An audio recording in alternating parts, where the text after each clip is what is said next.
আটখোরা doctor, বই পড়ে ওষুধ দেয়, অভিজ্ঞতা নাই ডাক্তারি করার, সে ওই কাজে করলো, চিকিৎসা করলো।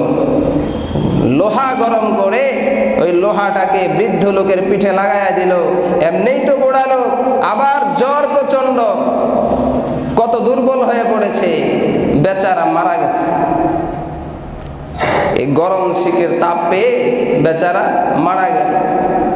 সন্তানের গিয়ে মামলা করলো কোর্টে যে তার কাছে চিকিৎসার জন্য গিয়েছিলাম, সে লোহার আঘাতে, গরম লোহার আঘাতে আমাদের বাবার জীবনটাই কেড়ে নিয়েছে। আদালতে বেচারা হাজির, ডাক্তার বাবু আদালতে হাজির। বিচারক জিজ্ঞেস করলেন, কেমন ঔষধ দিলা যে রোগী মারা গেল? ওই ডাক্তার বাবু ডাক দিয়ে কয়, মহামান্য আদালত, যদি চিকিৎসা করার কারণে যদি রোগী মারা যায়, তাহলে আমাকে গ্রেফতার করার আগেই বই যে লিখেছে তাকে গ্রেফতার করতে হবে। কি বই? বই আনো। বই আনলো, বই এনে প্রতিপক্ষের উকিলের কাছে দিল। উকিল সাহেব বললেন, মহামান্য আদালত, সে চিকিৎসা করেছে ঠিকই, তবে সে যেই পৃষ্ঠার শেষে পড়েছে যে এমন অসুস্থ হলে, এমন জ্বর হলে রোগীর পিঠে গরম লোহার ছেক দিতে হয়, এরপরে সে পৃষ্ঠা উল্টাইয়া দেখে নাই ওপারে কি আছে। কি আছে? পৃষ্ঠা আরো পৃষ্ঠায় লেখা, রোগী যদি গরু হয়, রোগী যদি গরু হয়। এমন এক চিল্লা দু চিল্লা লাগিয়ে তোমরা 40 বছর বুখারী পড়িয়েছেন এমন শাইখুল হাদিসের সাথে টক্কর নিতে যাও, জাতির চিকিৎসা করতে যাও, তোমাদের থেকে মানুষ রোগীদের কাছে, মানুষদের রোগীদের উপর সেই গরুর চিকিৎসা প্রয়োগ ছাড়া আর কোনো কিছু আশা করা যায় না। ঠিক কিনা বলে?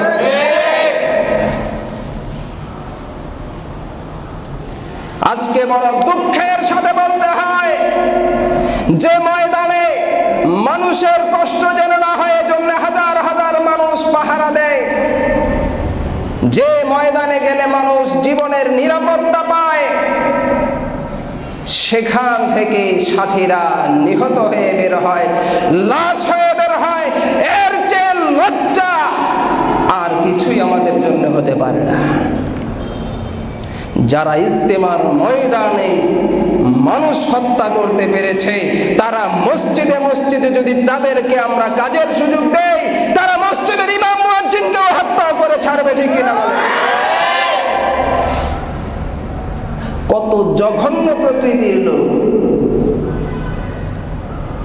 এই স্বভাব তো মসজিদওয়ালাদের নয়, এই স্বভাব ছিল গত হয়ে যাওয়া, পালিয়ে যাওয়া ফেসিবাদী সরকারের স্বভাব ছিল এটা। মুহতারাম হাজিরিন,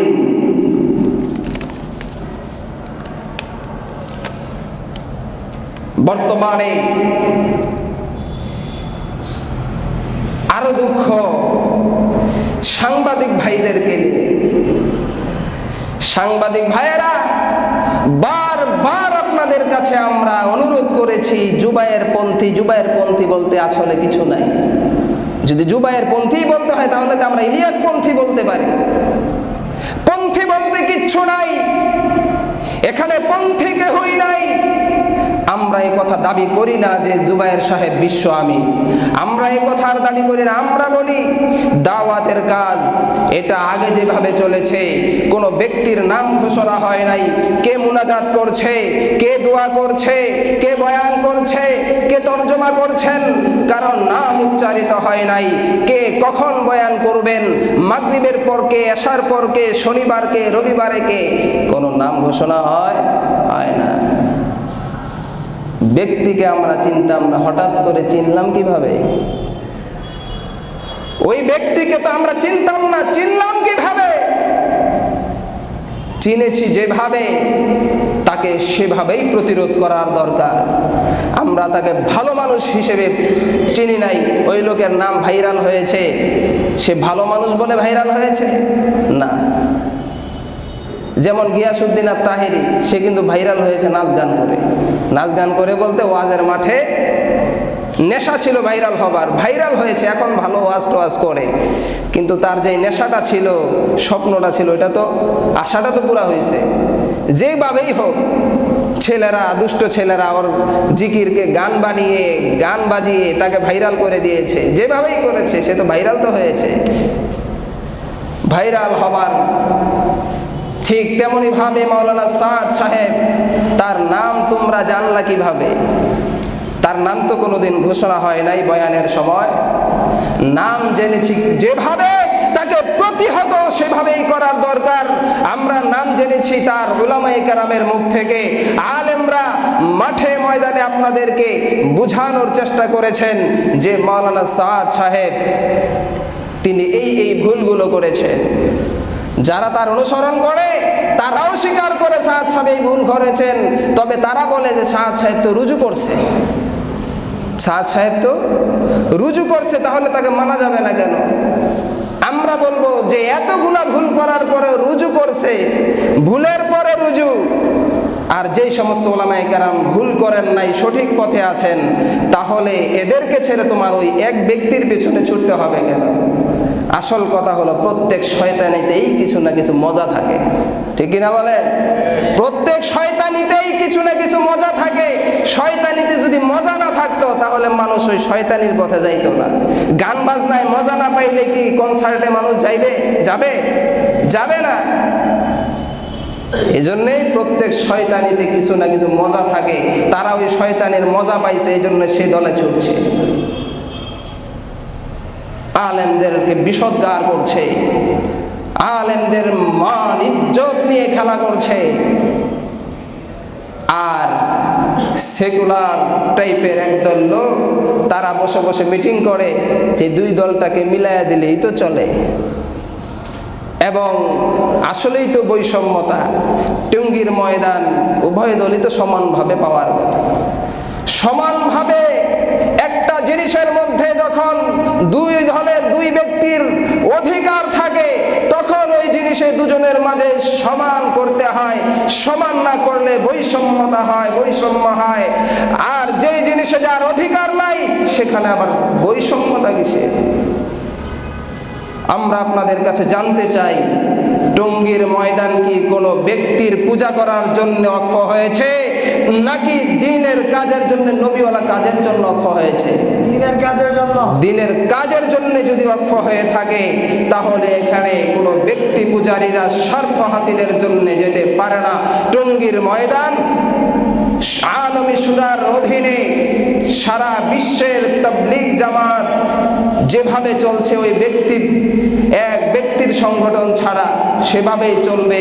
টঙ্গীর ময়দান তাবলীগীদের হাতে থাকবে, সাদিয়ানীদের হাতে থাকতে পারে না, ঠিক কিনা বলেন?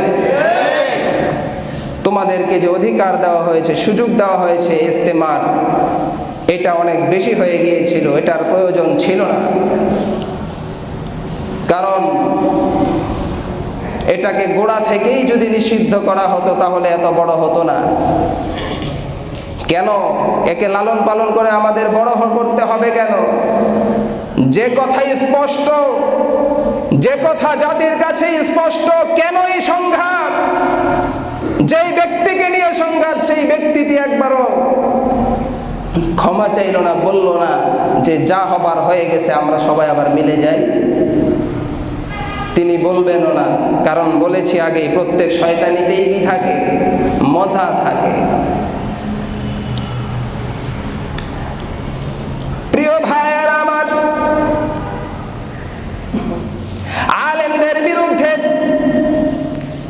আলেমদের নামে নিজেদের বক্তব্যকে সংশোধন না করে আলেমদের পিছনে লেগে আলেমদেরকে হয়রানি করছে। আলেমদেরকে হয়রানি করার পরিণতি ভালো নয়।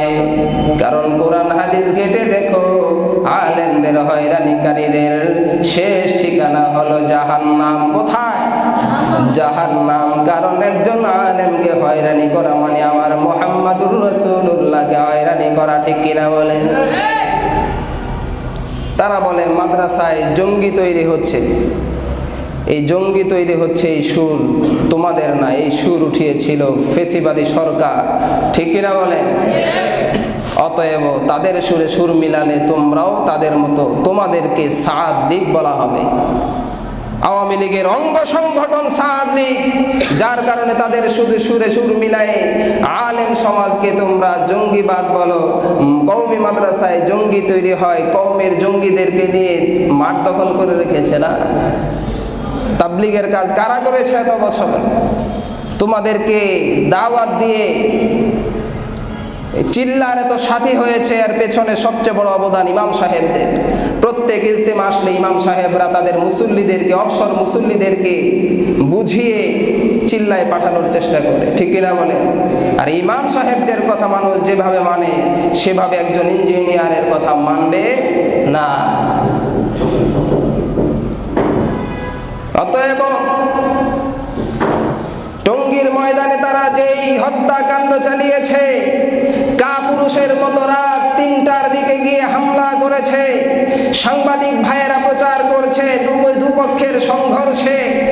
সংঘর্ষ নয়, সংঘর্ষের সংজ্ঞাই তোমরা জানো না, না কি উদ্দেশ্য তোমাদের আমরা জানি না। আমরা বারবার সতর্ক করতে চাই সাংবাদিক ভাইদেরকে, এভাবে গোজামিল দিয়ে খবর প্রচার করবেন না, যেটা সত্য সেটাই প্রচার করবেন। আমার অন্যায় থাকলে আমার অন্যায় তুলে ধরবেন, তার অন্যায় থাকলে তার অন্যায় তুলে ধরবেন। এভাবে গোজামিল দিয়ে জাতিকে বিভ্রান্ত করার চেষ্টা করবেন না। টঙ্গীর ময়দানে সংঘর্ষ হয় নাই, টঙ্গীর ময়দানে সংঘর্ষ হয় নাই, হামলা হয়েছে, ঠিক কিনা বলে? হামলা এক জিনিস, সংঘর্ষ আরেক জিনিস। এবং প্রচার করছেন জুবায়ের পন্থী। সাবধান করে দেই, জুবায়ের পন্থী বলতে কিচ্ছু নেই। তাবলীগ জামাত বলবেন আর তাদেরকে বলবেন সাদ পন্থী, কিন্তু জুবায়ের পন্থী বলে মানুষকে বিভ্রান্ত করবেন না। জুবায়ের পন্থী জপতে জপতে এখন জেনারেল শিক্ষিত মানুষ তারা পড়েছে বিভ্রান্তিতে। তারা মনে করছে সাদ পন্থী জুবায়ের পন্থী মানে দুই ব্যক্তি ভাগ হয়েছে, একটা দল থেকে দুই ব্যক্তি ভাগ হয়েছে। এখানে দল থেকে ব্যক্তি ভাগ হয় নাই, বরং সাদ সাহেব তার গুমরাহির কারণে তাবলীগ জামাত থেকে পদস্খলিত হয়েছে, ঠিক কিনা বলে? তার বক্তব্যগুলো শুনুন। বলা হয় তিনি রুজু করেছেন, আমরাও মানি তিনি রুজু করেছেন, তবে রাত্রেবেলা তওবা করে সকালবেলা স্টেজে বসে আবার যেই সেই কথা, এই তওবার কোনো অর্থ আছে? দারুল উলুম দেওবন্দের দ্বিতীয়বারের ফতোয়া এখনো আমার কাছে সংগ্রহ রয়েছে। দারুল উলুম দেওবন্দে তিনি রুজু করার পরেও আবার একই বক্তব্যগুলো তিনি বিভিন্ন দেশে গিয়ে গিয়ে প্রচার করেছেন। দারুল উলুম দেওবন্দ দ্বিতীয়বার আবার ফতোয়া জারি করেছে, তার এই রুজু গ্রহণযোগ্য নয়। তিনি বলেন হেদায়েত যদি আল্লাহর হাতে থাকতো তাহলে তিনি নবী পাঠাইতেন না। হেদায়েতের মালিক কে? না আল্লাহ, না হেদায়েতের মালিক যারা দাওয়াতের কাজ করে তারা। নাউজুবিল্লাহ বলে। অথচ আল্লাহ পাক রব্বুল আলামিন সূরা কাসাসের মধ্যে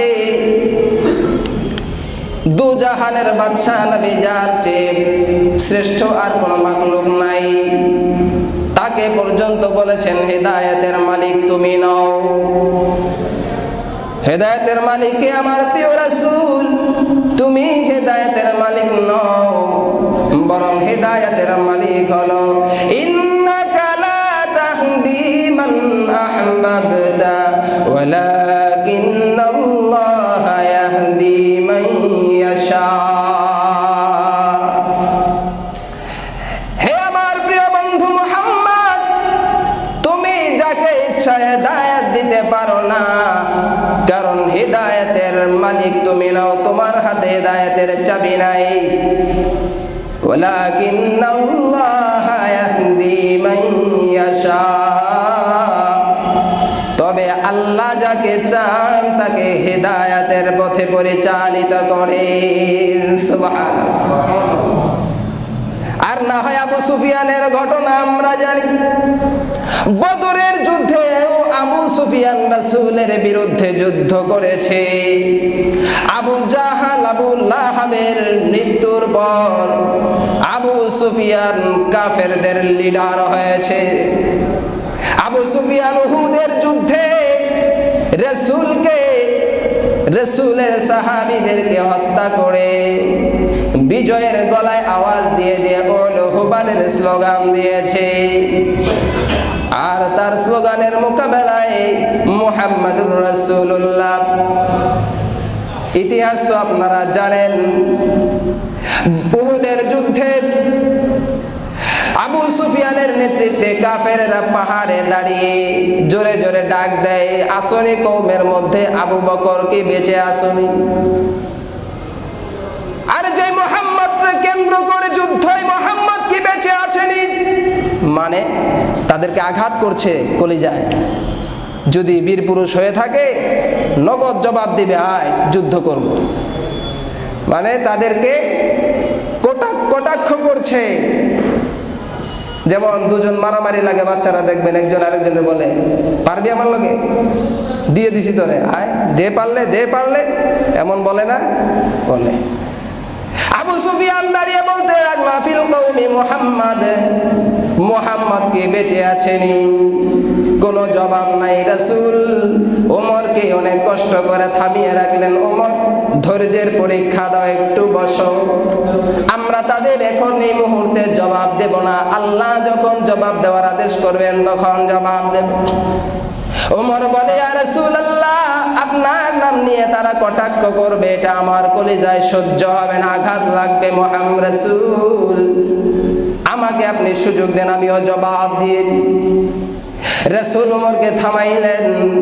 এবার আবু সুফিয়ান বলল, আফিল কওম ইবনু আবি কুহাফা, অর্থাৎ আবু বকর সিদ্দিক কি তোমাদের মধ্যে বেঁচে আসেনি, নাকি আমাদের তরবারির তলে মারা পড়েছে? একটু পরে আবার বলে, আফিল কওম ইবনুল খাত্তাব, ওমর ইবনুল খাত্তাব কি বেঁচে আছেনি? বেঁচে থাকলে আসো আমাদের সাথে লড়াই করে দেখাও। কোনো জবাব নাই। রাসূল থামিয়ে রাখলেন সাহাবীদেরকে, একটু থামো, ধৈর্য ধরো। এরপর আবু সুফিয়ান তার মূর্তিদের নামে স্লোগান তুলতে লাগলো। আবু সুফিয়ান জোর গলায় স্লোগান দিল, উল হুবাল, উল হুবাল বলে যখন স্লোগান দিল, তখন রাসূল ওমরকে বললেন, ওমর, আমাদের ব্যক্তির ওপর আঘাত এসেছে, আমরা কষ্ট পাই নাই, কিন্তু যার জন্য আমরা দুনিয়াতে লড়াই করছি রে ওমর, আল্লাহর বড়ত্বকে পদদলিত করে সে উল হুবাল মূর্তির নামে স্লোগান দিচ্ছে। ওমর, আর বসে থাকা যাবে না, তুমি বলো আল্লাহু আ'লা ওয়া আজাল, সুবহানাল্লাহ। ওমর রাদিয়াল্লাহু তাআলা আনহু দাঁড়িয়ে উচ্চ কণ্ঠে আল্লাহু আকবারের স্লোগান তুললেন। আবু সুফিয়ান এবং তার দলকে আল্লাহু আকবারের স্লোগান দিয়ে পেছন থেকে ধাওয়া করলেন। তারা মুসলমানরা মরে শহীদ হয়ে 50 থেকে 70 জন মুসলমান শহীদ হয়ে, এমনিই তো সংখ্যায় কম, আবার মরে তারা কমেছে, আবার রাসূলের মাথায় উহুদের যুদ্ধে আঘাত পড়েছে। এমন আহত অবস্থাতেও কোন জিনিস তাদেরকে আবার শক্তিশালী করে তুলল বলেন আল্লাহু আকবারের স্লোগান। ওমর ইবনুল খাত্তাব তার দলবল নিয়ে আহত সাহাবীদেরকে নিয়ে আল্লাহু আকবারের স্লোগান দিয়ে সম্মুখ পানে দৌড় দিলেন। আবু সুফিয়ান তার দলবল নিয়ে পেছনের দিকে ভাগতে লাগলো। সুবহানাল্লাহ। এই আবু সুফিয়ান এত বড় কাট্টা কাফের ছিল, উহুদের ময়দানেও রাসূলের উপর আঘাত করেছিল। হেদায়েতের মালিক কে বলেন? আল্লাহ হেদায়েতের মালিক। এই আবু সুফিয়ানকেও আল্লাহ ইসলামের ছায়াতলে স্থান দান করেছেন। সুবহানাল্লাহ। বলেন, হেদায়েতের চাবি যদি মানুষের হাতে থাকতো তাহলে আবু তালেব হেদায়েত পাইতো, আবু সুফিয়ান পাইতো না। কারণ আবু সুফিয়ান এত জঘন্য কাফের ছিল। এটাই আল্লাহ তার রাসূলকে, হাবিবকে বললেন, হেদায়েতের মালিক দুনিয়ার কোনো মানুষ নয়, বরং আমি আম্বিয়া কেরাম নবীদেরকে দায়িত্ব দিয়েছি মানুষের মধ্যে, মানুষের বিবেকে আমার কথাগুলো, আমার তাওহীদের কথাগুলো বিবেকে ঢুকাবার জন্য। বিবেকে ঢুকবে, আমি যাকে হেদায়েত দেব সেই হেদায়েতের পথে আসবে। ঠিক কিনা বলেন? এভাবে আল্লাহ পাক রব্বুল আলামিন বললেন কোরআনের আয়াতে, হিদায়াতের মালিক আল্লাহ, মানুষ নয়। আর তোমাদের গুরু ঠাকুর বলছে হিদায়াতের চাবি আল্লাহর হাতে নয়, যদি থাকতো তাহলে তিনি নবী পাঠাইতেন না। কত সুন্দর যুক্তি! কোরআনের আয়াত আর যুক্তি কোনটা সঠিক? কোরআনের আয়াত সঠিক।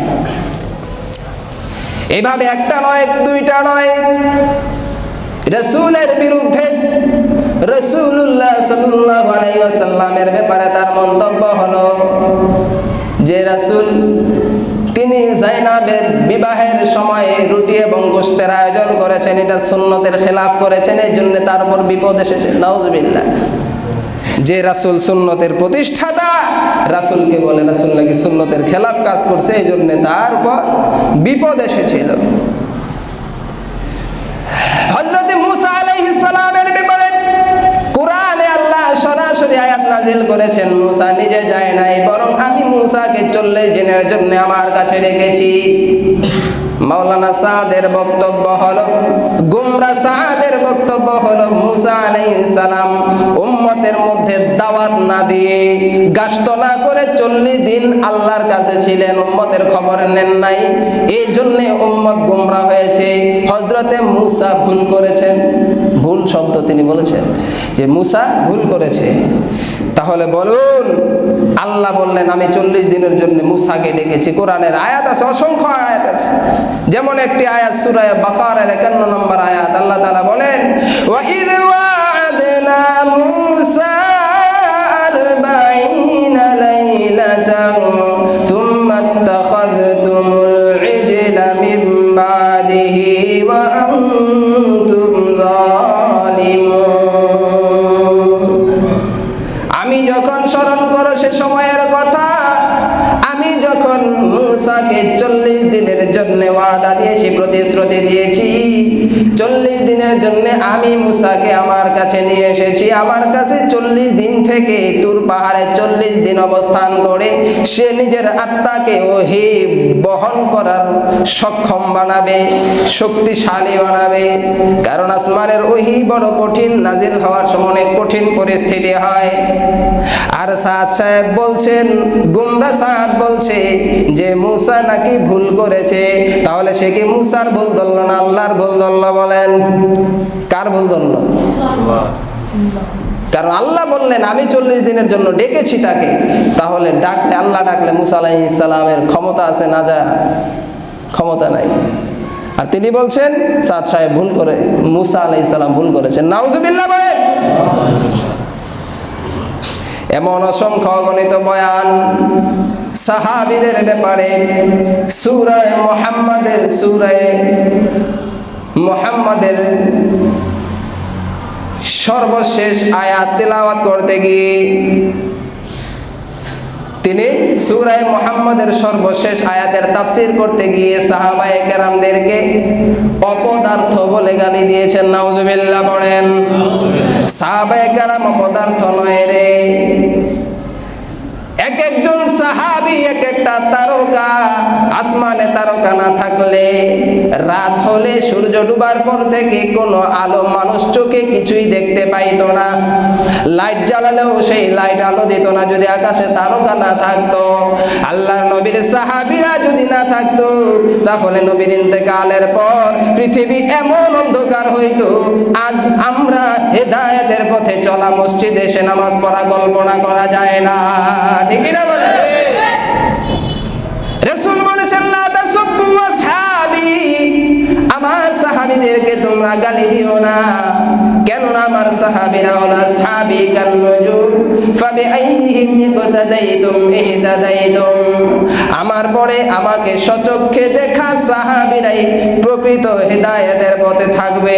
তারা এক একজন তারকা সদৃশ, তোমরা তাদের যাকে পছন্দ তোমার সামনে রেখে পথ চলবা, তাহলে এই পথ আলোকিত হয়ে তোমাকে জান্নাত পর্যন্ত পৌঁছাবে। সুবহানাল্লাহ বলে। এই হলো সাহাবীদের বৈশিষ্ট্য। আমরা জুমার দিন খুতবা পড়ি, খুতবার দ্বিতীয় খুতবায় পড়ি আল্লাহ আল্লাহ ফি আসহাবি, পড়ি না? দ্বিতীয় খুতবায় পড়ে থাকি আল্লাহ আল্লাহ ফি আসহাবি লা তাত্তাখিযুহুম মিন বাদি গারাদা। এটা রাসূলের হাদিস। রাসূল বলেন আল্লাহকে তোমরা ভয় করো, আল্লাহকে তোমরা ভয় করো, ফি আসহাবি আমার সাহাবীদের ব্যাপারে আল্লাহকে ভয় করো। আমার সাহাবীদের ব্যাপারে মন্তব্য করার ক্ষেত্রে আল্লাহকে ভয় করো।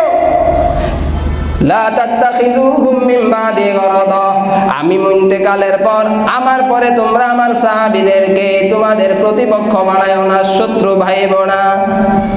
রাসূলের হাদিস। আর আপনার মতো অপদার্থ গোমরা মানুষ সাহাবীদেরকে অপদার্থ বলার অধিকার রাখেন কিভাবে? অতএব প্রিয় ভাইয়েরা আমার, আলেমদের সাথে যারা টক্কর নিতে আসবে তাদের ব্যাপারে রাসূলের অসংখ্য অগণিত হাদিস রয়েছে। তাদের ঠিকানা জাহান্নাম। ওয়া উলুল আমরি মিনকুম, আব্দুল্লাহ ইবনে আব্বাস রাদিয়াল্লাহু তাআলা আনহু। উলুল আমর একটা শব্দ আছে, এই শব্দটারে তাবলিগি ভাইয়েরা ব্যবহার করেন যে আমির সাহেব এবং রাষ্ট্র ক্ষমতায় বিগত সরকার ছিলেন, তাকে কোন আলেম বুঝাইছে জানি না, তিনি তাকে বুঝাইছে, তিনি বলছেন যে কি তোমরা আল্লাহর আনুগত্য করো, রাসূলের আনুগত্য করো, এরপরে সরকারের আনুগত্য করো। সরকার যদি ইসলাম বিরোধী হয় তারপরেও কি তার আনুগত্য করা যাবে? আব্দুল্লাহ ইবনে আব্বাস রাদিয়াল্লাহু তাআলা আনহু উলুল আমরের তাফসীরে তিনি লিখেছেন, তিনি ছিলেন বিশিষ্ট মুফাসসির। লিখেন উলুল আমর দ্বারা উদ্দেশ্য হলো আহলুল ইলমি, আহলুল ফিকহি, যারা ইলমে ফিকহের জ্ঞান অর্জন করেছে, আহলে ইলম উলামায়ে কেরাম যারা, তারা হলেন উলুল আমর। তারা দ্বীনি বিষয়ে তোমাদেরকে আমর করবে, আদেশ করবে, তোমরা সেটি মানবে। তালাকের ফতোয়া আলেমরা দিবে, তোমাদের নামাজ হয়েছে কিনা সে ফতোয়া আলেমরা দিবে, তোমাদের যাকাত আদায় হচ্ছে কিনা, হজ ফরজ হয়েছে কিনা সেই ফতোয়া আলেমরা দিবে। ব্যাংকে কোন ভাবে তুমি সুদ খাচ্ছ, কোনটা সুদ হচ্ছে কোনটা সুদ হচ্ছে না, হলেও কি করার, এই ফতোয়া আলেমরা দিবে। ঠিক তেমনি ভাবে টঙ্গীর ময়দানে ইজতেমা কিভাবে চলবে, দ্বীনের কাজ কিভাবে চলবে, সেই ফতোয়া আলেমরাই দিবে। ঠিক কিনা বলে?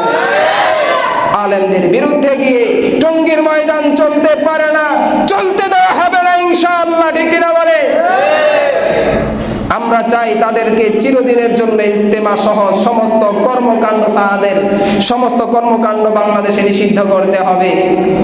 এবং তাদের সহযোগী যারা, তাদেরকেও আমরা সতর্ক করে দিতে চাই, নিজেদের মুখ সামলাও, কর্মকাণ্ড দায়িত্বশীলতার সঙ্গে পালন করো, নইলে পিঠের চামড়া খুঁজে পাবে না।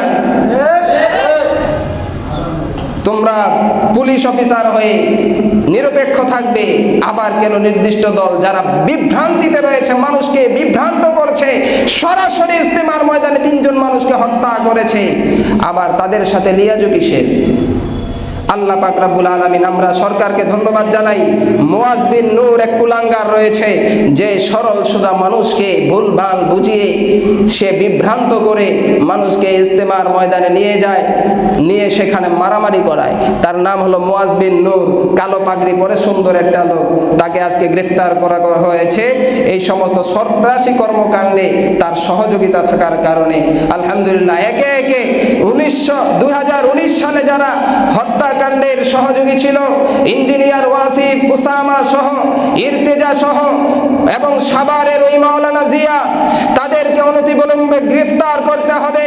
সাভারের জিয়া, সাভারের অনেক উলামায়ে কেরামের গায়ে হাত তুলিয়েছে সে।